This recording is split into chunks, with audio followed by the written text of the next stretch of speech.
February 19, 1945. Iwo Jima, an island in the Pacific, was the stage for one of the bloodiest battles of World War II. The sky was a dull gray, thick with the stench of gunpowder and the distant rumble of artillery. The air was oppressive, filled with the roar of American bombers overhead and the ceaseless crash of naval bombardments against the Japanese defenses. In the distance, the island's jagged coastline loomed, almost indistinguishable against the horizon. For the Japanese defenders, the arrival of American forces was no surprise. After months of intense bombing, they knew the invasion was imminent. But there was something they did not fear: the M4 Sherman tank. Japanese soldiers who had fought in the Pacific theater for years considered the Sherman to be a clumsy, underpowered machine. Their belief was that the American tank, though numerous, was an easy target for their superior anti-tank weapons. The M4 Sherman's relatively thin armor was no match for the Japanese Type 97 Kai-Ha and its deadly anti-tank guns, and the Sherman's 75 gun seemed weak when compared to the firepower of Japanese heavy artillery. They mocked the Sherman for being slow, cumbersome, and ineffective on the battlefield. Shameful, some of them would say, referring to the Sherman's reliability, calling it the tank that could not kill.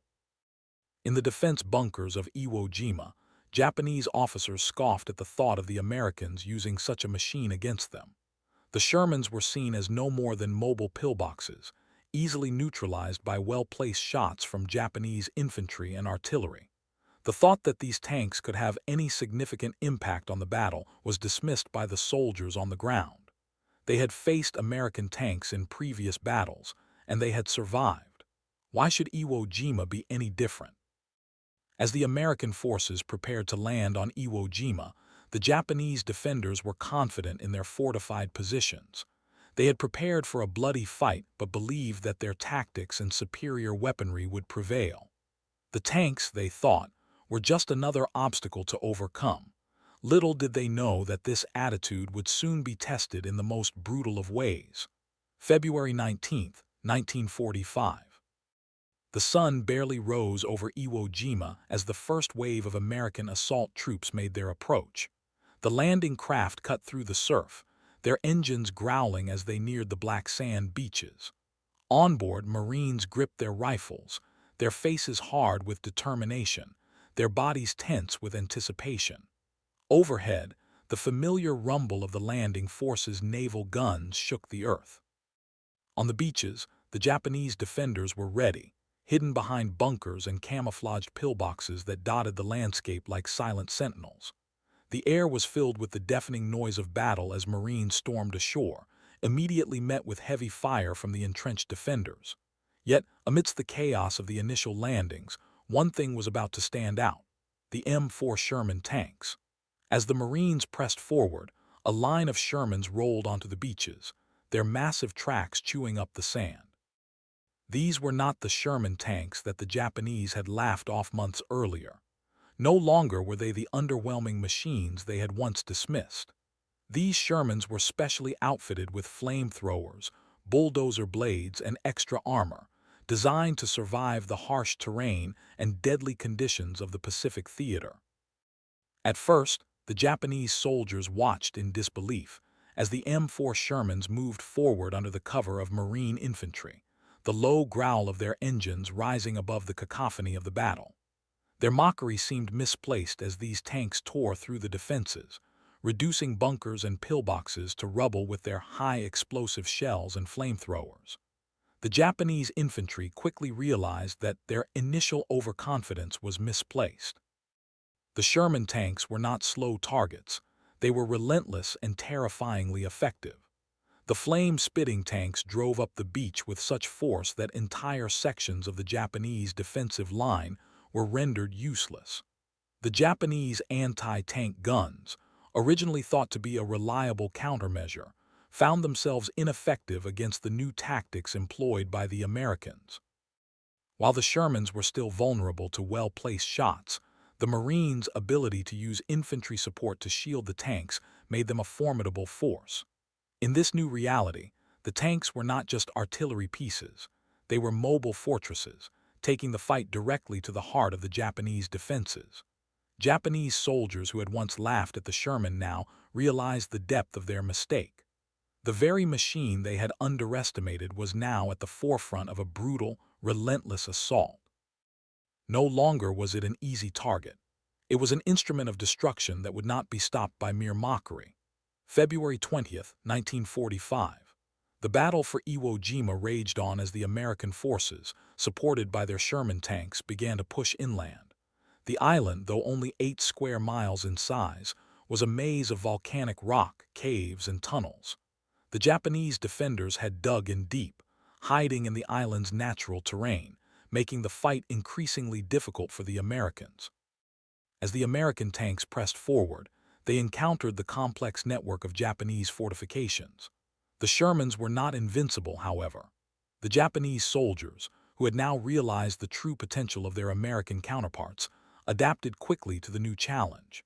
They began deploying their anti-tank weapons with greater precision, focusing their efforts on the tanks that led the charge.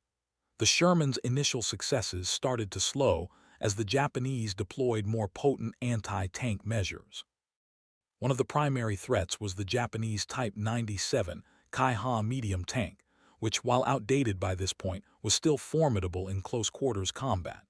In addition, Japanese infantry equipped with explosive charges began to target the tank's vulnerable tracks, immobilizing them and rendering them sitting ducks. The Shermans, despite their impressive firepower, were not immune to these risks.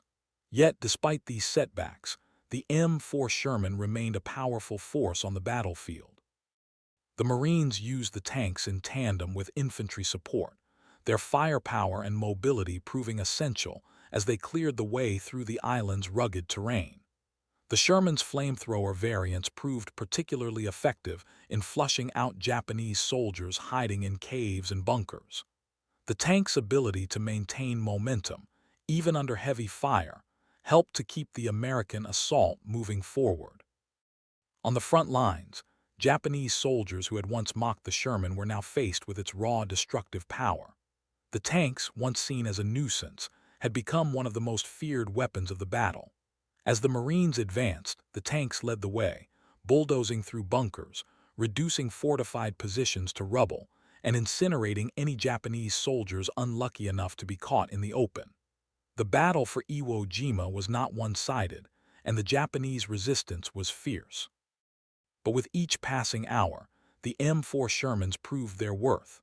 The tanks became a symbol of American perseverance, embodying the brutal realities of modern warfare. For the Japanese soldiers who had once mocked them, there was no denying the tanks' effectiveness in shaping the outcome of the battle. In the thick of the fighting, Japanese officers who had once dismissed the M4 Sherman as a joke were now confronted with the consequences of their underestimation. Many found themselves questioning the reliability of their own defense strategies, realizing too late that the Sherman was no laughing matter. For the first time, they were forced to acknowledge the truth. The Sherman tank was a game changer. February 23, 1945. The American forces had now spent nearly a week fighting for every inch of Iwo Jima's brutal, volcanic landscape. The cost of this battle had been staggering, both in human lives and equipment. The island's strategic value was clear, but so was the Japanese determination to hold it at all costs. The defenders, entrenched deep in the island's caves and bunkers, fought tenaciously, knowing that the fall of Iwo Jima would open the door to a direct assault on Japan's home islands. For the Americans, the Sherman tanks were now more than just a supporting force. They had become an integral part of the offensive, guiding the Marines through the treacherous terrain. As the battle neared its climax, the Shermans led the charge, smashing through bunkers, clearing paths for infantry, and providing much-needed fire support. One of the most harrowing scenes in the final days of the battle involved the assault on Mount Suribachi, the highest point on the island. The Japanese forces had dug in deep, making it almost impossible for the Marines to make significant headway. The Shermans, equipped with bulldozer blades, were crucial in clearing paths and removing obstacles. These tanks bulldozed their way up the mountainside, their tracks grinding over the rocky earth, while Marines advanced behind them, using the tank's cover to press on. Meanwhile, the Sherman's flamethrower variants continued to wreak havoc. Japanese soldiers who had survived the initial bombardment now found themselves trapped in their underground fortifications, unable to escape the tank's fiery onslaught. The flamethrower tanks, with their ability to reach deep into the island's network of caves and tunnels, proved invaluable in forcing the enemy out of their hiding places. In the face of mounting casualties and no clear escape, the Japanese resistance began to crumble. The once strong belief in the superiority of their defenses, including their anti-tank weaponry, was shattered. Many soldiers, who had once dismissed the Sherman as an easy target, were now being driven from their positions, unable to withstand the relentless assault. As the Marines and their Sherman tanks closed in on the final pockets of resistance, the full scale of the M4 Sherman's impact on the battle was evident. The tanks, which had been underestimated so thoroughly by the Japanese, had played a pivotal role in breaking the spirit of the enemy. They had become the spearhead of the American assault, clearing the way for infantry and providing the firepower needed to break through the Japanese strongholds. By the time the flag was raised atop Mount Suribachi on February 23rd, Iwo Jima had been nearly secured. The Japanese defenders had been pushed to the brink of total collapse. In the end, the Sherman tank, with its unexpected resilience and versatility, had proven to be one of the deciding factors in the battle. For the Japanese soldiers who had mocked it so confidently in the early days of the war, there was no longer any question. The M4 Sherman was not just a tank, it was a force of nature. And on Iwo Jima, it had proven to be a formidable adversary, one that had changed the course of the battle and in many ways the war itself.